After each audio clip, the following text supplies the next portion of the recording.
ndakubwiye icyo ari cyo cyose kigira kigwekere. Amen, amina. Wowe byizere gusa. Ikibazo cyose wazanye nticyarushuye iyo nkubi y'umuyaga kuko bagira bapfe. Ikibazo cyose wowe ufata umutima wawe umenye ko kigira kigwekere. Amina. Aya masengesho rero ahora asaba iki? Ahora asaba ko twambara imbaraga, ahora asaba ko twambara inkomezi. Wambara imbaraga, kwambara inkomezi no kuvuga iki? Uwaje arwaye amenye yuko yakize, natangure yiyumvemo uwaje arwaye, yiyumvire yakize kera. Ni ukuvuga ko bateye indirimbo uraririmba, bakomye amashyi urakoma amashyi, bitarukirije bagasimbira hejuru urasimba. Kurya nyene tugira duhamagara Imana. Amen. Tugira duhamagara Imana, tugira tuvugane n'Imana, tugira Imana idukorere, tugira Imana itwishure bya bibazo nyene. Amen. Umuhanuzi aravuze ati n'abatitavye bafise iyo myuzure reka tubasengere, turabasengera nyene. Amen, amen. Ico kibazo gitoye inyishu, Imana izohabwa icubahiro kubw'amasengesho yacu, siko none? Amen. Nta kibazo na kimwe cyari kuri gahunda uza gutahana, n'ikitari kuri gahunda winumire gusa, y'Imana iracari Imana.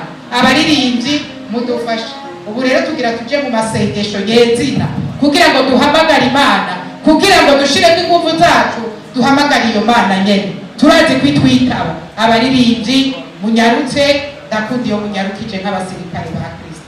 Munyarutse, abatamba mutambe, abagize iki mutarukire hejuru, bigeze kuryama muryame, position yose mufata biremewe. Amen. Ikibazo cyawe kugira ngo kironke inyishu. Turirimbe rero dufatanye namwe kugira ngo Imana igire icikoze.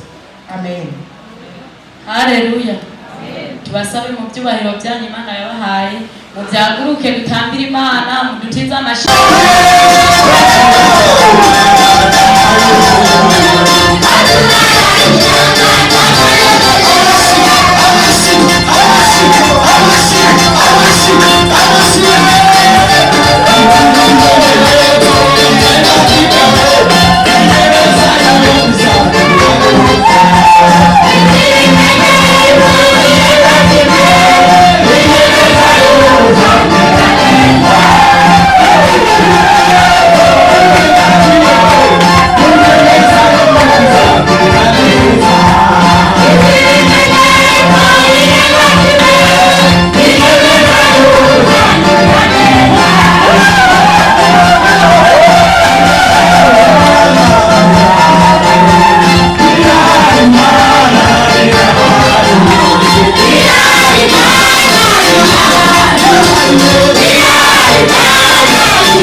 Ariko Yesu yatabaye kuva navuye kuri iryo hema ndimitende narabutse, hanyuma nabandije indwara mugabo nagenda mbohoka, ariko uno munsi nabohotse mu mutwe, nashuba mu mutwe, ibisonga mu mutwe byose byakize, nababara ku izosi byose byakize, no ku mugongo twongeye gukira.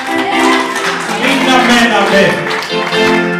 Sivyo ndabandanya umubarire sinari nini nzobivuga nzishika mu gishimwe mugabo reka mbe navuga bike iko atarabuza mbere kuvuga.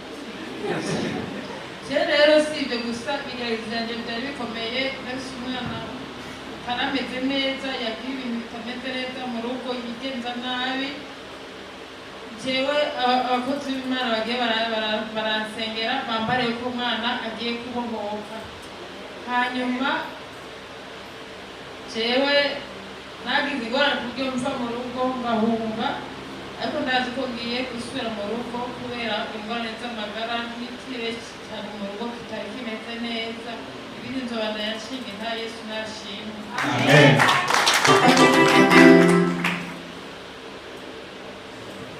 Yesu ashimwe. Yesu ashimwe cyane. Ukuri ndibaza umuntu batanezerewe umunsi yoba ari umurozi. Yesu ahimbazwe cyane. Je nanje nuko umuvyeyi wacu nyene yatubujije kuririmba, ariko Yesu amuhezagira nukugira tukanye umwanya. Jewe mpagaze ngaha ishima Imana, ndashimye Imana cyane yuko Imana yaduhaye uyu munsi. Yesu nashimwe cyane. Jewe ikintu mpagaze ngaha nshima Imana, ndashimye Imana yuko yampaye amahoro mu mutima. Yesu nashimwe cyane. Nukwifisa amahoro ndumva nguwe neza mu mutima. Jewe nari mu bigeragezo, umunsi umwe Imana irambwira ngo ikigeragezo niyongeye umukristo, ariko numva nukwinama nidoga ingene ubuzima bumeze, nkari ubuzima simbo niyo bujana, nkagira imibabaro yo kubura abavyeyi, nkagira imibabaro yo kutagira akazi, nkagira imibabaro myinshi cyane. Murabizi ingene naje muri ishengero meze, ariko Imana yacu ni nziza. Ndashima Imana yuko yampaye aho ntonda gushika uyu munsi. Imana yacu ibihererwa icubahiro. Ikindi nongeye gushima Imana ni ukwishengero ryambereye umugisha. Ndashima Imana kuri uwo mwana Prince kuva akivuka nta na rimwe yigera akwiza umwaka atari mu bitaro. Yesu nashimwe cyane. Ariko kuva aho ntangura gusengera muri iri shengero ntarongera gusubira kurwara. Imana yacu ibihererwa icubahiro. Amen. Ndashimira n'Imana yuko mushobora gutwenga bikemera. Amen. Yesu nashimye. Nubwo sinumva ko nzotwenga bigakunda, sinobabesha by'ukuri. Numva ko ari ibintu bitazogaruka, kuko kera nkiri umwana w'umukobwa natwenga, nakunda gutwenga mugabo hejuru nyene, hejuru y'uguhemukirwa nahuye nako biratuma ngira imibabaro, numva ntazongera gutwenga. Twarigeze no kubura umwokere wacu yari umuvyeyi adukunda cyane, hama twamubuze je barabimbariye, ariko nubwo bayingeje sinigeze nkora n'iryosozi, kuko nasanzwe nanje ndi mu marira ya misi yose. Yesu nashimwe cyane. Mwumve namwe, umva je sinaririra abandi kuko nama ndi mu marira, ariko nukuri ndashima Imana. Umunsi umwe umwokere arambarira ati, none ga mwana, ayo marira yawe uzoyakozwa n'iki? Ndamubwira nti je amarira yiwanje ni Imana yo mwijuru izoyampoza, nta wundi muntu yoshobora kuyampoza. Arambwira ati Imana yawe izokubera Imana. Inyuma y'abapfiriye ntitwabona mu muryango uko biri bugende, ariko gushika isaha ukuri Imana iguma ingirira neza. Ndashimiye abavyeyi badusengeye, ndashimye Imana yuko yampaye aho ntonda nk'abandi. Yesu nashimwe cyane. Abanogenda yishimiye yuko n'umunsi nari maze igihe ntagaruka mu masengesho, nari natinye no kwegera nyene kwihema, ariko Imana ikiranyambira. Yesu acarangumbira arambwira ati mwana wanje reka gutinya, ndagukunda, wongera unkorere. Yesu nashimye. Kuko Imana kuva ntararonka akazi nama niko ndidoga hejuru y'ubuzima, Imana ikambwira ngo ndidoga, ariko ikambwira ngo nindayikorere. Yesu nashimwe cyane. Ndashimye yuko ariyo yashoboje kuko ntavyo nari kwishoboza, hama ikanshitsa mu masezerano. Imana yambwiye akazi hareze igihe kinini cyane, ariko nkabona kumenga ntibishika. Ndashimye Imana rero yuko ndabirimo. Ikindi nshimye Imana nuko Imana yavuze yuko igiye no kudushitsa mu masezerano. Hari isezerano ntegereje kuri yo, aho yabimbariye irahazi. Iyo Mana nukuri muyimpera amashi.